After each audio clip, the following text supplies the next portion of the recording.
Royal సీమకి రావడం చాలా సంతోషం. ముందరే చెప్పాం, ప్రీ రిలీజ్ ఫంక్షన్లోనే చెప్పాను, అనంతపూర్ వచ్చి సక్సెస్ సెలబ్రేషన్ చేసుకుంటామని చెప్పాం, కొట్టాం, వచ్చాం. నాకు ఎవ్రీ సినిమా ఒక 10th ఎగ్జామ్ లాగా బాలయ్య గారికి ఎలా చేయడం అంటే, నాకు మాత్రం కాదు, అంటే నేను ఓన్ చేసుకోవడం కాదు, నా డైరెక్టర్స్ కూడా అంతే ప్రేమిస్తున్నారు. అది అఖండాలో కానీ, వీరసింహారెడ్డిలో కానీ, దాని తర్వాత భగవంత్ కేసరిలో కానీ, సో దాని తర్వాత ఇప్పుడు డాకు మహారాజులో కానీ, మళ్ళీ రేపు అఖండ 2లో కానీ నాకు తెలుస్తోంది. అంటే డాకు మహారాజు తీసుకొచ్చి ఇక్కడ ఆపింది, అఖండ 2 ఏం చేస్తుందో నాకు తెలుస్తోంది. అసలు మామూలుగా ఉండదు. మీరు ముందరే ప్రిపేర్ అవ్వండి, అయిపోండి. మామూలు కసిగా లేడు అక్కడ బోయపాటి గారు, అసలు మామూలు కసిగా లేడు. ఇంటర్వెల్కే ఇచ్చేయచ్చు, మొత్తం డబ్బు ఇచ్చేయచ్చు. అంటే సెకండ్ హాఫ్ మనం మనకి ఇంకా అడిషనల్ ఇదన్నమాట. సో ఇప్పటి నుంచే ప్రిపేర్ అవుతున్నాం, ఎలా ఆ సినిమాకి ఎలా అంటే చదువుకుంటున్నాం ఇప్పుడే. ఆ 10th ఎగ్జామ్ ఎలా చేయాలని, అది ఇంకో 10th exam, maybe 12th అవ్వచ్చేమో. So అది మాకు బాలయ్య గారు అంటే అంత గుండెల్లో అంత మాకు ప్రేమ, మర్యాద, ఇంకేం చెప్పగలను అని చెప్పేసి మా నాన్న లాంటి వారు ఆయన అంత బ్లెస్ చేస్తున్నారు ఎవ్రీ టైం. మీరందరూ ఈరోజు ఓన్ చేసుకుంటున్నారు, అది నాకు చాలా సంతోషంగా ఉంది. సిగ్గుతో నవ్వలేకుండా చచ్చిపోతున్నాను, నోరంతా నొప్పిగా ఉంది. నిన్న భువనేశ్వరి గారు కూడా అనేసారు, అసలు నాకు నిజంగా అసలు ఇంకా అన్ని హుడ్డీలే వేసుకోలేమో, తల కూడా దాచుకునే హుడ్డీలు కూడా వేసుకోలేమో.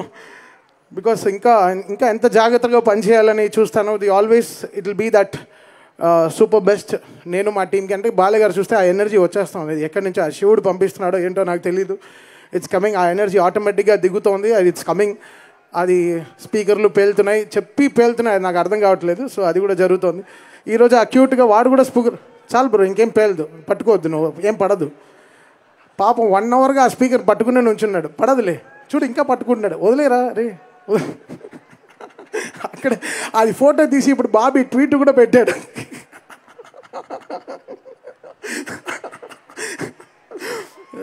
శ్రేయస్ మీడియా దీనికి కూడా ఒక మనిషిని తీసుకొచ్చారా మీరు హైదరాబాద్ నుంచి, హ్యాట్స్ ఆఫ్ బ్రదర్. ఓ స్పీకర్ పట్టుకోవడానికి కూడా ఒక మనిషిని తెచ్చారు, చాలా థ్యాంక్ యూ. అంత నమ్మకం మన పైన డెఫినెట్గా పడతాయి. సో ఇప్పుడు ఈ మనిషి వెనకాల ఒక మ్యూజికల్ జర్నీ కూడా ఉంది. ఏ పాట అయినా తనకి విజిల్లో రాపోతే ఆ పాట ట్యూన్ ఓకే చేయడు, తను విజిల్లో పాడుకోవాలి. అది ఏ పాట అయినా సరే అది విజిల్లో పాడుకుని వెళ్తాడు. ఆ విజిల్లో అతను పాడాడంటే ఆహో డైరెక్టర్ ఓకే చెప్పేశాడు. ఇప్పుడు ఆ డైరెక్టర్ బాబీని పైనకి పిలుస్తున్నాను, బాబీ పైకి రా, చిన్ని సాంగ్ విజిల్లో వాయిస్తానన్నా అని నన్ను 1 monthగా నన్ను చంపేస్తున్నాడు. రా ఒకసారి, నేను పియానో వాయిస్తా, నువ్వు విజిల్లో పాడు చిన్ని సాంగ్. ఇంతేనా బాబీ కోసం, ఇంతేనా, ఇంకా సౌండ్ రావాలి కదా.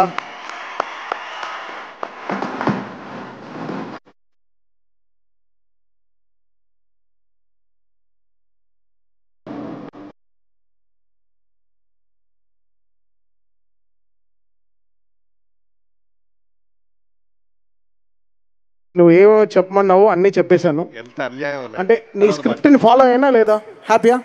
నేను రాయల్ స్క్రిప్ట్ని ఫాలో అవుతున్నావు, అదే చాలా ప్రమాదంగా. బాబీ ఎక్కడైనా షూటింగ్ హీరో గారు లేకపోతే లేదు స్కెడ్యూల్లో, బాబీ గారు హీరో అనుకుంటారు ఆ లొకేషన్లో. హీరో గారు ఏంటి ఇంత, ఆయనే డైరెక్షన్ చేస్తున్నాడు, ఆయనే యాక్ట్ చేస్తున్నాడు, అతనే కెమెరా పెడుతున్నాడు.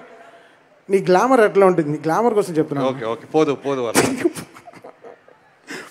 అంటే మీరు చెప్పారు కదా, బాలయ్య గారు చెప్పారు కదా, బాలయ్య గారే అప్రూవ్ చేశారు. ఆయన ఇప్పుడు అనౌన్స్ చేస్తున్నారంట సినిమా. సరే విజిల్లో చిన్ని ఓకే. ఈ మైక్ బాల్ ప్రిపేర్ చేయాలి కదా.